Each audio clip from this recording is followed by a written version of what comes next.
Sí, ya desde la constatación de que había un buen número de pacientes en prisión, ya hace muchos años, y que estábamos muy interesados y preocupados por darles una alternativa de futuro, yo siempre lo que me preocupó es por qué habían llegado allí, qué había fallado antes para que tuviésemos un paciente, a veces con patología muy clara, en una prisión y que nadie se hubiese dado cuenta.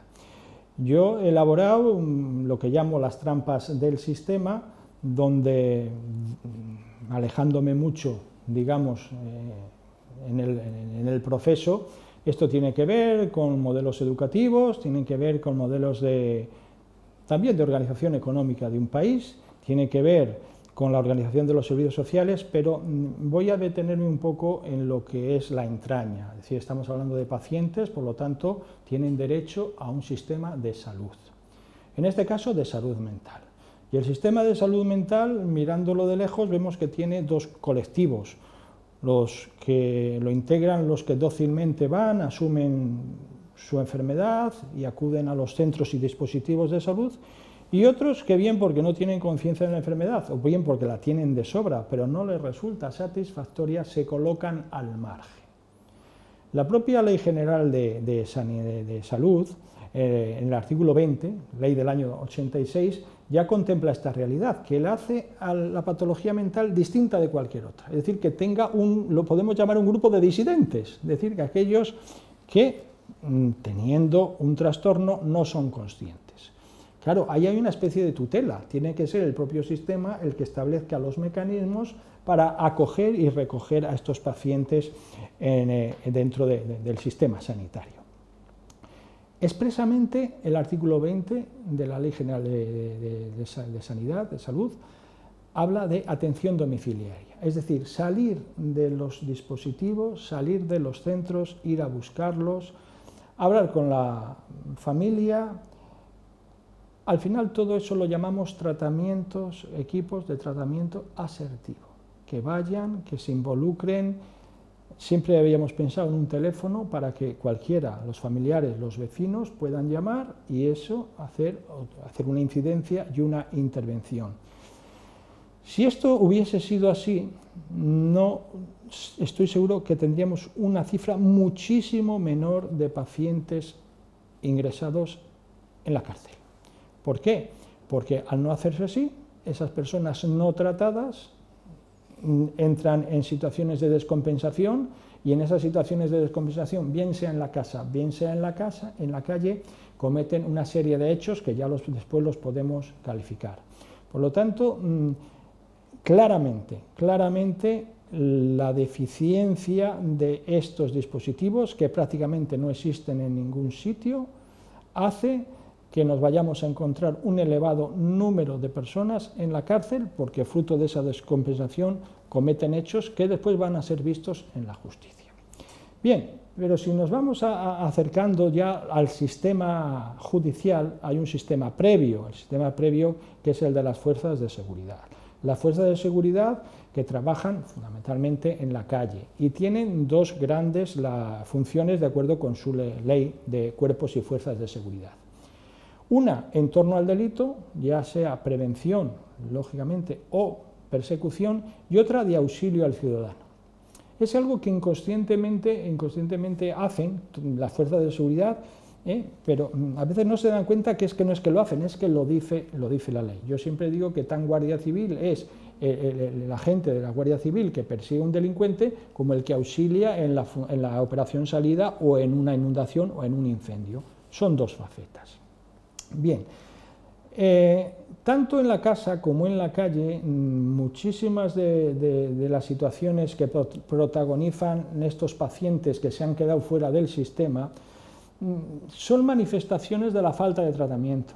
Como están mal, pues se descompensan, se agitan, y cuando se agitan hay que intervenir. En esa intervención, si la hacen los familiares, normalmente cursa con algún empujón a un familiar. Y si hace la policía, también cursa con algún empujón a la... Esto hasta el año 2003 no estaba en el Código Penal prácticamente, o estaba en eso que llamábamos una falta que a lo sumo tenía una consecuencia prácticamente inocua. Pero desde el año 2003, este año recalco, el año 2003, el annus horribilis, nos ocurren dos cosas que a la postre van a ser terribles para este colectivo de pacientes mentales que estaban fuera, que se sitúan fuera del sistema.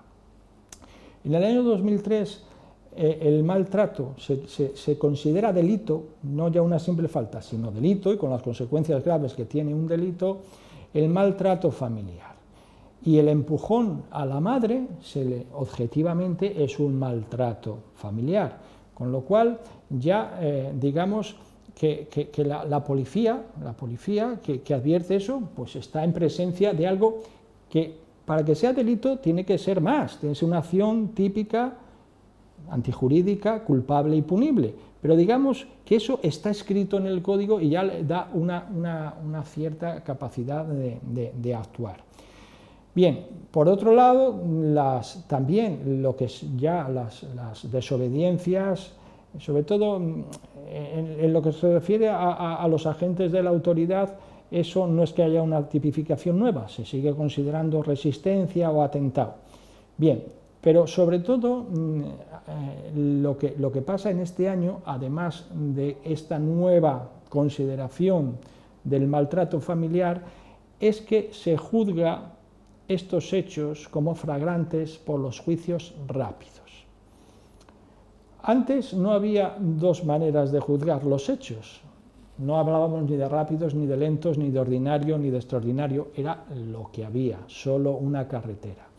Eso suponía que había una primera fase de instrucción de los hechos que podía durar 6, 7, 8 meses en las cosas sencillas, y después la fase intermedia, hasta el juicio podía ser año y medio. Daba tiempo para apreciar que una persona tenía una patología mental, daba tiempo para ver hasta qué punto le afectaba ese hecho concreto, daba tiempo para ver qué medidas de seguridad le podíamos poner, cómo íbamos a hacer, si podía haber una atención de tratamiento ambulatorio. Teníamos tiempo.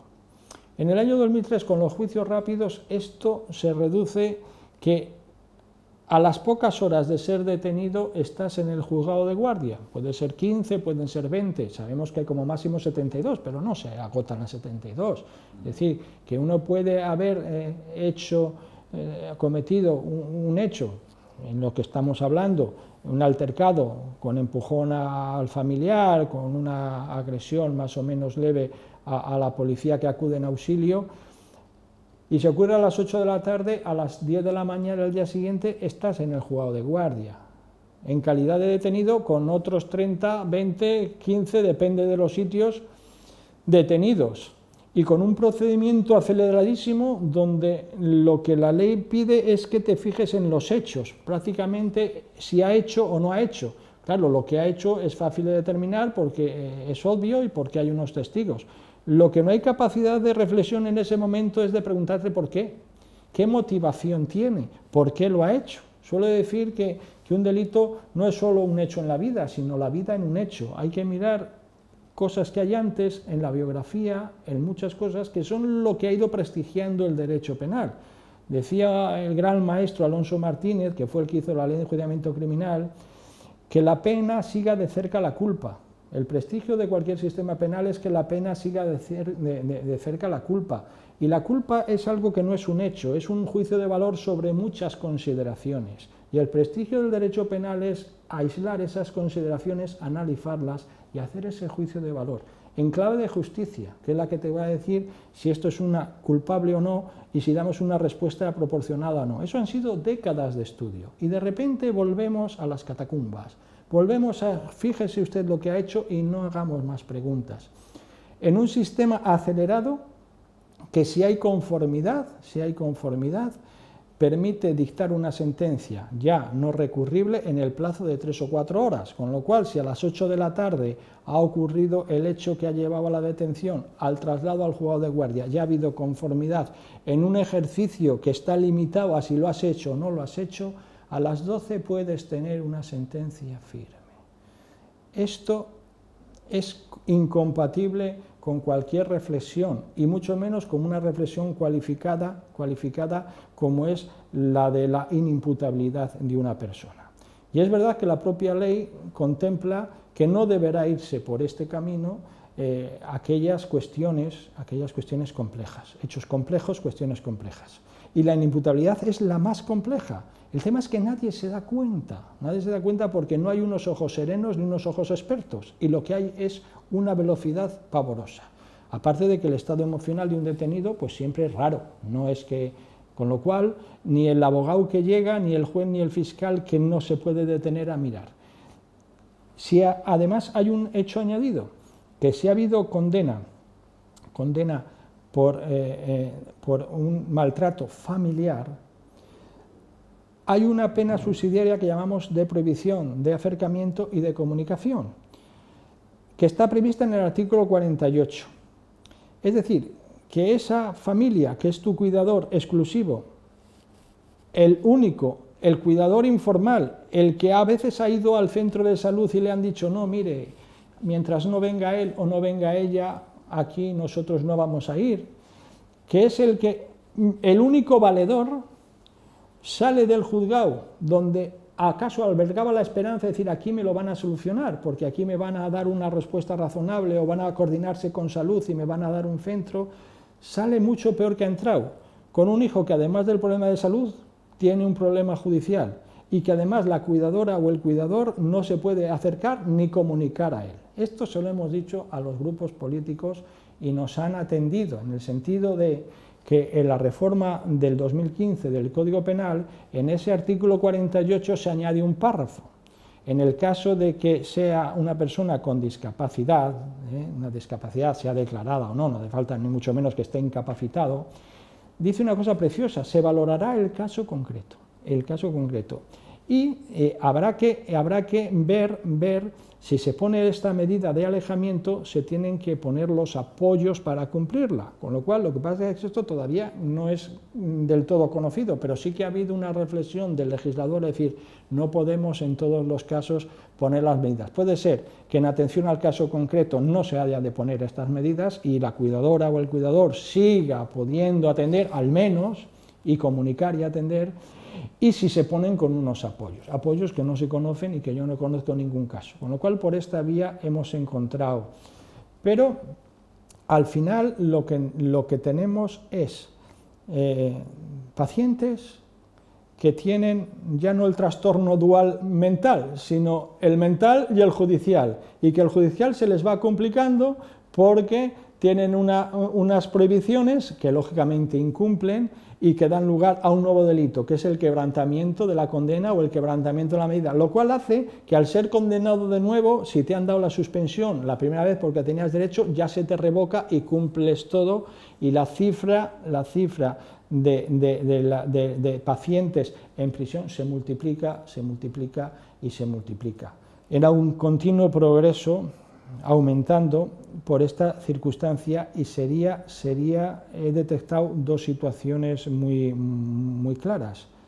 La sanitaria, que debe atender eso que no se está atendiendo. Creo que hay un exceso de recursos volcado en patologías. Decir menores es muy comprometido porque la distimia, no digo yo que no sea grave, pero digamos que la tristeza, la distimia, la depresión no grave, bueno, pues está suficientemente atendida.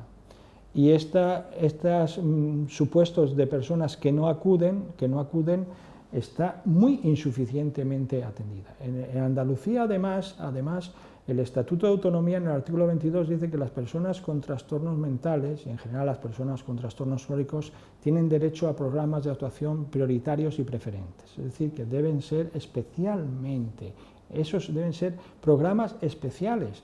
Y entonces me da la impresión de que al paciente mental se le discrimina dos veces. Se le discrimina dos veces porque diciendo que es el preferente, no se le atiende como preferente, sino se le atiende menos que a la media, con lo cual es una doble discriminación.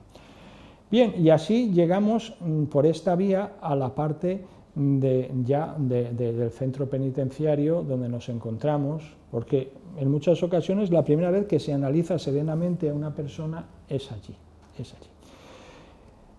El Código Penal, cuando se advierte que una persona que ha sido condenada por sentencia firme tiene una patología mental no apreciada, le da la vía del artículo 60, que dice, bueno, pues puede ser examinada y se le puede dar alternativas, en definitiva, se le puede poner una medida, se le puede encauzar.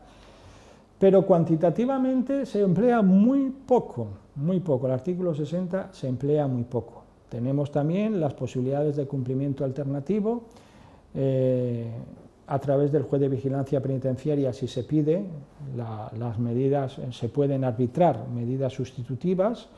No es fácil, pero también hay a veces asociaciones que tienen recursos y que prestan sus recursos para que puedan servir de medidas alternativas. Está el programa Puente que permite una preparación para el adelantamiento en libertad. Y sobre todo algo que también debe ser muy importante en las prisiones, que es coordinarse con la salida. Es decir, aquí al menos en el Centro Penitenciario de Córdoba se está trabajando mucho con los equipos y las familias que han de recibir al paciente que estuvo ingresado. Realmente salen todos con cita para su equipo y de alguna manera se ha trabajado ya el momento en el que vaya a llegar, porque si no volvemos a empezar. Digo que el derecho penal estudia desde la calle hasta la calle, así se lo explicaba yo a mis alumnos, desde que entras porque en la calle o en tu casa hasta que vuelves a salir a la calle, pero lo que se trata es de que si has hecho todo el proceso, cumplimiento de pena incluida, no vayas a volver a la calle para que se vuelva a reproducir la detención, el juzgado de guardia, todo esto, sino que ahí tengas unos recursos. Precisamente Faisen, uno de los criterios para ir a las casas hogar, uno de los criterios prioritarios de admisión es venir de prisión. Si no tienes un soporte familiar, ha sido una opción muy querida, ¿no? Es decir, si no tienes un soporte familiar y tu pronóstico va a volver a iniciar el proceso, vamos a ir a una casa hogar. Afortunadamente tenemos bastantes casas hogar y cuando a una persona la das lo que todos necesitamos, que es el afecto y el trabajo, pues lógicamente la recuperación es muy fácil y la medicación se disminuye mucho. No digo que haya que quitarla, pero todos necesitamos, decía Freud, ¿no? Afecto y trabajo. Si a una persona que tiene una patología, además le quitas el afecto y el trabajo, entonces ya es jugar a perder. Entonces esta es la filosofía con la que trabajamos. De todas maneras, hay otra cuestión, y es que tenemos modelos diferentes y modelos que funcionan en determinados territorios, pero no necesariamente van a funcionar en otros, me explico. Nosotros la cultura latina es muy familiar, los familiares en el Mediterráneo reivindican a sus enfermos. En el mundo nórdico y en el mundo anglosajón no reivindican tanto a sus enfermos. Pero también lo tienen más resuelto. Sí, claro, por eso lo tienes resuelto, porque aquí es que se ha aparcado en las familias, claro. Las familias claro. Tienen una culpa, podemos decir, judeocristiana, lo han vivido como una responsabilidad. Por lo tanto, claro, ahora que con esto de la globalización, pues es bonito, hace como un año y medio, y recuerdo que fue en el Parlamento andaluz, pero en unas jornadas, decía un paciente que viajaba, dice, cuando me ingresan en Londres, en el momento que me ingresan, nombran un monitor que va a mi casa, se ocupa de si tengo en el frigorífico comida que va a caducar, lo limpia, si tengo que pagar una factura. ¿Por qué? Porque es que, hombre, todos sabemos que en el mundo anglosajón a los 18 años te vas de casa. Hay un momento en el que ya cada uno coge las riendas de su vida y ya la familia, hay una cultura según la cual ya cada uno ya es independiente. Aquí no nos independizamos nunca de los hijos, ¿no? Nunca nos independizamos, lo cual es bonito, pero el sistema dice, bueno, ya están ahí los familiares, ya que se ocupen. No generan esos recursos públicos y esos monitores y esos seguimientos, no los genera por eso, porque dicen, ya se supone que está la familia, pero claro, la familia a veces está o no está, o cuando está desbordada, y debería ser mejor atendida. En algunos sitios lo hay, en otros sitios no lo hay, pero hay determinados profesionales que dicen, usted aquí no es nadie, porque es mayor de edad. Eso no es así. Los familiares respecto de personas vulnerables asumen su guardadecho y sobre su guardadecho tienen derecho a pedir. Y por ejemplo hay una cosa que cuando se las explica lo entienden, digo también los profesionales. Mire, el derecho de alimentos y el deber de alimentos de un familiar respecto de otro familiar necesitado es la vivienda, el vestido, el sustento y la atención médica. Mire, la vivienda, el sustento y la alimentación se la puedo dar, pero la asistencia médica no, para eso la tengo que pedir. Por lo tanto, usted no me puede decir que usted no es nadie. Oiga, mire, yo tengo el libro de familia, le demuestro que soy su padre, su madre o su hermano. Le demuestro que mi hermano, con certificado de ayer, tiene una psicosis esquizofrénica que está en este estado. Ahora mismo no tiene competencia para decidir, pues no lo digo yo, lo dice su...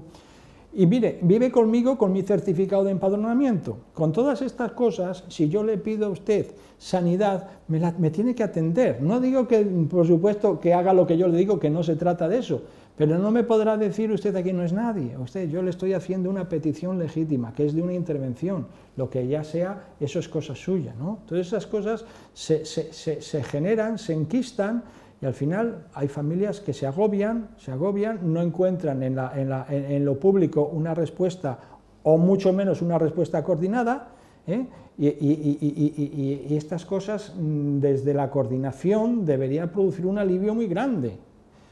Ese alivio se traduce en que no hubiese situaciones de estas que llevan a las descompensaciones y por el proceso que ya he explicado, a la jugada de guardia y al fin y a la postre a la prisión. Vamos a hablar de derecho. Nosotros tenemos el derecho a la libertad, al libre desarrollo de la personalidad y a la dignidad.